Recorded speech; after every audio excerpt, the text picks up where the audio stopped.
Welcome to the Joy Lab podcast, where we help you uncover and foster your most joyful self. Your hosts, Dr. Henry Emmons and Dr. Amy Prasek, bring you the ideal mix of soulful and scientifically sound tools to spark your joy, even when it feels dark. When you're ready to experiment with more joy, combine this podcast with the full Joy Lab program over at joylab.coach. Hello, I'm Henry Emmons. And I'm Amy Prasek. So welcome to Joy Lab, where we infuse science with soul to help you uncover joy. To do that, we focus on our elements of joy, the positive inner states that become the building blocks for a joyful life. In this episode, we're talking about our fourth lesson of loving well, learning to listen deeply. So we'll start with some words from Kevin Kelly, futurist, which I guess is the opposite of a historian, perhaps. I don't know. I've never quite understood it. Anyway, he's also the co-founder of Wired magazine, and he's done some great TED Talks. Here are the wise words. He notes, being able to listen well is a superpower. We love that, and we'll circle back to it later, but for now, it's a great context for this episode. So, listening well, I think it's important to note a few things. The first is that it's not just a nice thing to do for others, listening. And second, it's not just for therapists or kindergarten classes. It's really a superpower that makes us better colleagues, better friends, better parents. And I think the other really cool thing here is that it helps us listen to ourselves.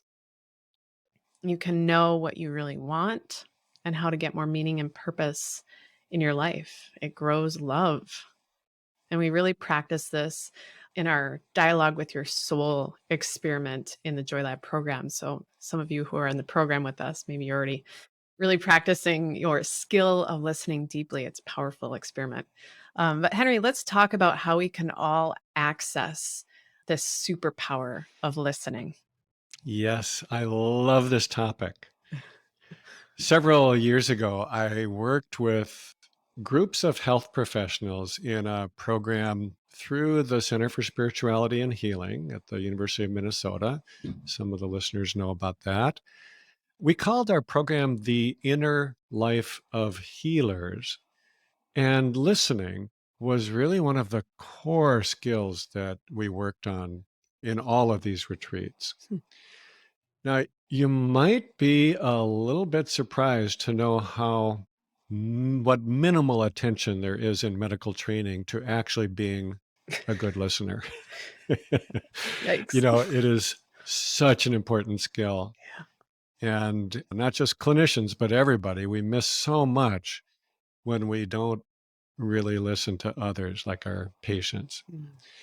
Now, usually in healthcare, I'll cut us a little slack. I think one of our big problems is that we are so rushed that, we're often thinking about what question to ask next, what lab test to order, how to solve this person's problem. And, I can just tell you that if problem solving is your goal, it's not a very good starting point for being a good listener. Mm. So before we go further into this, Amy, is it okay if I ask you sort of a personal question? Well, if anybody listened to the last episode, the answer is obviously yes. Please let me tell you more information. That's right. I guess I don't even really need to ask. No. So here's my question. Yeah. Can you remember a time when someone really listened to you, when you felt that you were really heard at kind of a deeper level, and when there was no judgment, but just acceptance of what you were saying? Actually, I have a super recent one and completely related to what you just said about practitioners listening. So I think it'll be a good fit here. So I met with a new GP in January, general practitioner, and shared with them this ongoing issue I've had that really got worse in 2011, way back. So something I've been dealing with for more than, 11 years or so. It was primarily chronic muscle and spine pain with some weird other symptoms. Anyway, I won't TMI you with that. But I'd seen so many folks about it, there just were no easy, observable answers that were coming up with tests, though. And they would actually never really ask me any questions after those tests came back. They would just generally send me home with stretching exercises, prescriptions for muscle relaxants, lots of those. Another gave me a book on witches, which is very confusing because I wasn't sure if he was calling me a witch or telling me to be careful of witches. Anyway, back to that GP's office. Seriously. um, I came in for a second visit after a series of labs and scans, and we sat down and she said, I know something is going on. I just don't know what it is, but I want to. I was kind of blown away just by that statement alone. And then she just started asking me questions and she listened while I talked. She took some notes. She asked me about the health of my dad, my mom, my sister, my grandparents. She asked me more about my pain, my good days, my bad days. She asked me if there were sort of even any vaguely related symptoms that were present in other family members. She just kept asking and listening for more than an hour. And I know she was getting totally backed up with her patients because, as you note, Henry, listening well is not something that our healthcare system really supports. So, again, I'm not trying to come down on doctors here, but she listened. And after our time together, she solved it. She thought I might have something called Ehlers-Danlos syndrome. She sent me to a specialist, and after some testing, I had a diagnosis that was spot on. And with that information, fascinating. I realized that for 15 years, I'd been trying most things to feel better that just made my situation worse, like overstretching, which every practitioner had told me to do. Yeah, wow. Thank you for sharing that, Amy. Yeah. I'm so curious about the witch thing, but I'm gonna we'll take that I'm a witch. conversation I'll offline. embrace it. I'm a witch. So I have a follow-up question. I Yeah. wonder if you can describe what was it about this doctor or about you at that moment that really made this exchange between you different than the others? You know, you've shared things with people 1,000 times. We all have. Yeah. So I guess I'm asking, what was the magic sauce that made it work well in this particular instance? I think the most important thing was that she valued my insight and cared about my pain. I could feel that with that first sort of statement. She said, something's going on. I don't know what it is, but I want to. And she didn't try to guide me or correct me when I was talking. She didn't interrupt me. She didn't dismiss me. As you had said earlier, Henry, she didn't try to problem solve me. She just listened at the beginning. And it built up my confidence to share with her all of these other health stories from, myself and my immediate family that I had never thought of much or associated together. She gave me the space to sort of bring them into the conversation. And she obviously had some skills to ask the right questions. Her medical expertise came into play, but it wasn't necessarily that. It was her ability to listen without an agenda and with belief that my insight had value that I think became the most important diagnostic tool. Wow. Well, thank you. You've really touched on a lot of the qualities that we used to teach in the Inner Life of Healers She probably went through your program. program. Maybe Would that be she a great did. end to this? Surprise. That would be great. So I just want to say a little bit more about that program Yeah. because it was just so fun and meaningful to do. And I grew so much Mm. through being part of it. Now, it was based on the work of Parker Palmer, who I've talked about in earlier podcasts, a real mentor for me. So Parker created this method of working in groups in a retreat setting that was really based on deep personal reflection. But the interesting part of this is that you're not just going off by yourself in an isolated way and reflect. In order to really draw out your own thoughts, we spent a ton of our time in small groups with 3 or 4 people where we used the skills of deep listening. The idea was that you're better able to hear your own voice, your authentic inner voice, if you speak your truth out loud. And here's the really important part. That truth needs to be received, openly received, by at least one other person. If we feel the least bit threatened, if we sense any judgment or even disinterest, or if the other person just seems rushed, we're going to hide that truth. It's not going to come out. We won't even see it for ourselves. Now, I know that it doesn't make any sense. Why would we hide the truth from ourselves? But it's really true, isn't it? Yeah, I like that saying, you have to name it to tame it, or you have to feel it to heal it. Just this idea that if we don't acknowledge something, and I don't think we even have to like analyze it exhaustively or even really at all sometimes, but to just see it and accept it as we talk about here at Joy Lab, then we can move forward being permeable, like we were talking about last episode. Head over there, number 23, if you haven't yet.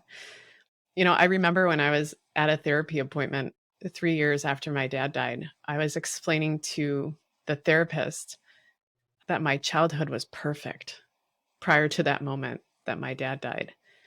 And after my dad died, that's when everything changed. All of these family secrets came out, all this struggle and shame and suffering that had been buried with no communication of it prior, but it all came out after my dad died. So, to my brain, everything seemed perfect up until that point.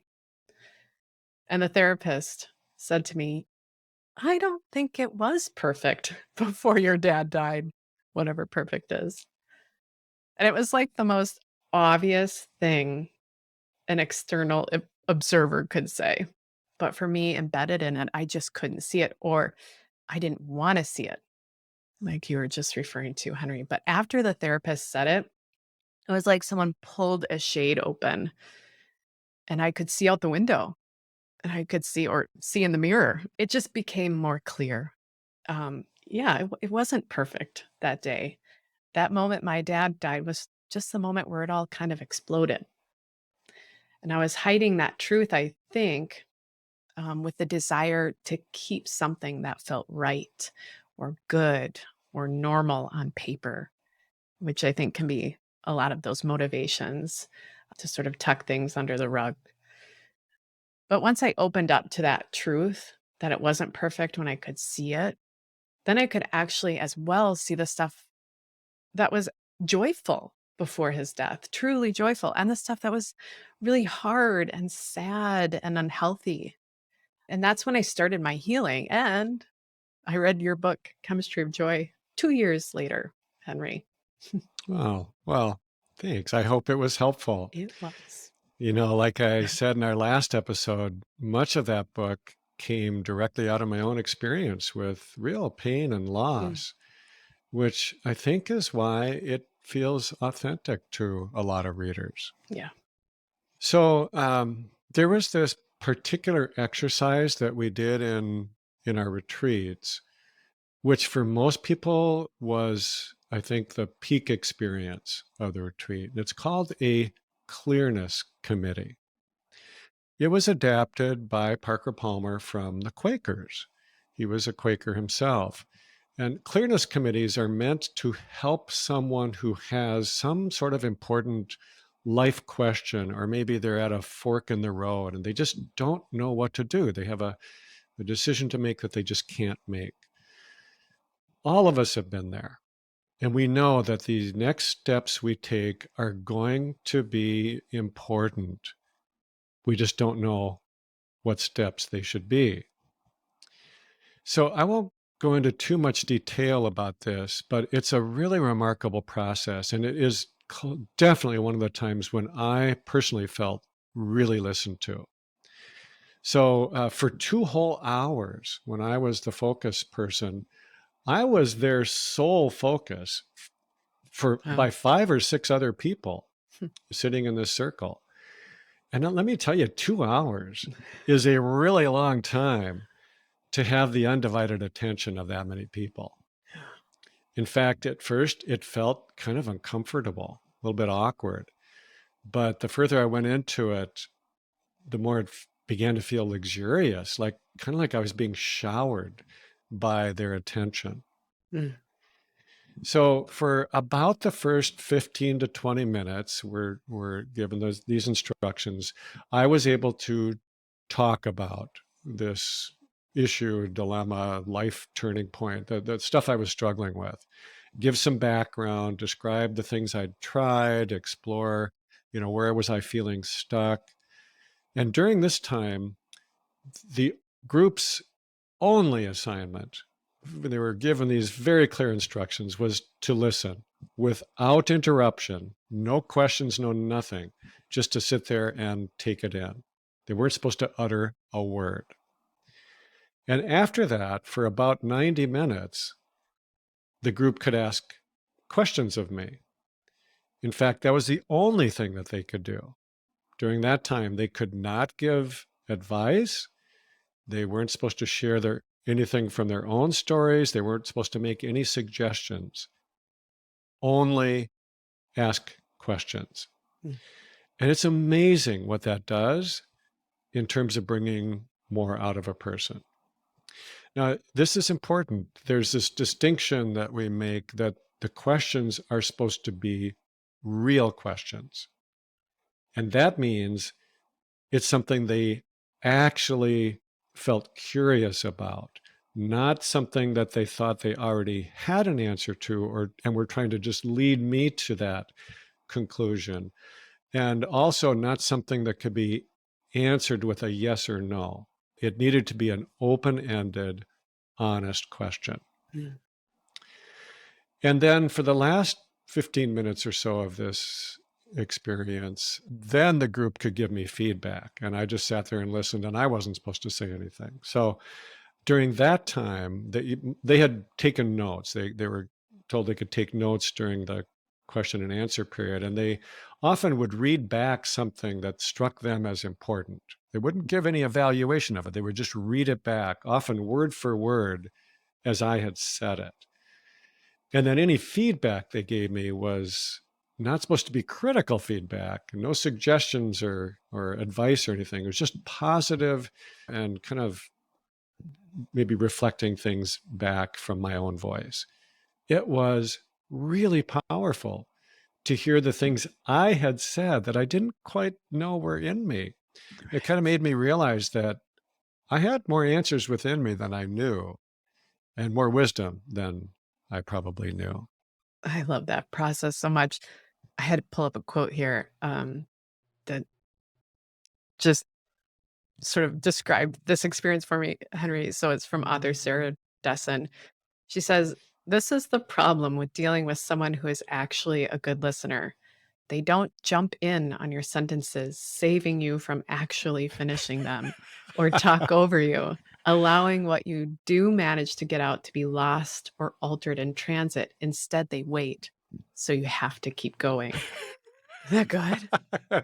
That's awesome. Right. I was just imagining those 2 hours and just when somebody is listening and it just feels like this gentle pull and you just keep going and keep exploring and your wisdom comes out. So that preparation, that care that each person made for the experience as well, I just think is so powerful. It demonstrates that listening is a skill, just like anything else we want to get better at, any other skill. We just really have to practice it to get good at it. The other thing it brings up for me is that I think when we listen, we sometimes think the most important thing we can do, particularly when someone is expressing a struggle, is to tell them what to do. Like you had said earlier, Henry, problem solving. We put this pressure on ourselves to solve it for them, and we step on their words then, as the quote before I just noted.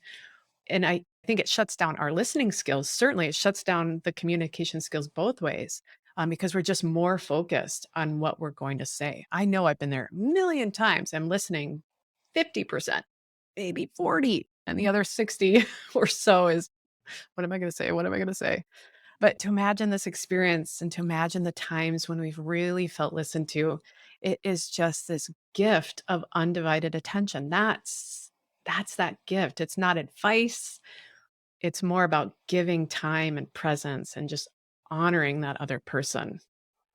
Yeah, I think it really starts with this firm belief that the other person you're listening to doesn't need to be fixed. Oh, They're yes. not flawed to begin with. Right. So, maybe that's what makes this such a superpower.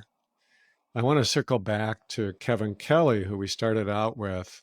He also has what he calls a rule of 3 in conversations. And I like this. It's so simple. He says, to get to the real reason, ask a person to go deeper than what they just said. Then again, and once more. The third time's answer is close to the truth. Keep asking them, is there more? Until there is no more. I think we humans are complex, multi-layered, and our deepest truths often have to be kind of coaxed out from us, invited. And the conditions that that's done have to be very, very safe. So when we learn to listen well, that's what we can offer to others. And just by creating that capacity, that ability within ourselves, we can offer that same receptive, non-judging presence to us. Yeah, I love that listening creates that invitation for someone, that coaxing, like you said, Henry, and for ourselves. It also creates that foundation for creating a genuine, life-giving community or a house of belonging, as we'll describe in our next episode on Loving Well. It's a good transition. Before we go, though, there are 2 quotes coming up for me based on what we've gotten into, and that really tie up our convo with some key reminders on why listening to ourselves and to others is so essential. The first is from Paulo Coelho. He wrote, all wisdom was the result of listening to one's own soul. And the second is from psychiatrist Dr. Carl Menninger. He said, listening is a magnetic and strange thing, a creative force. The friends who listen to us are the ones we move toward. When we are listened to, it creates us, makes us unfold and expand. Thank you for listening to the Joy Lab podcast. If you enjoyed today's show, visit joylab.coach to subscribe for your monthly infusion of joy and to learn more about the full Joy Lab program. Be sure to rate and review us wherever you listen to your favorite podcasts.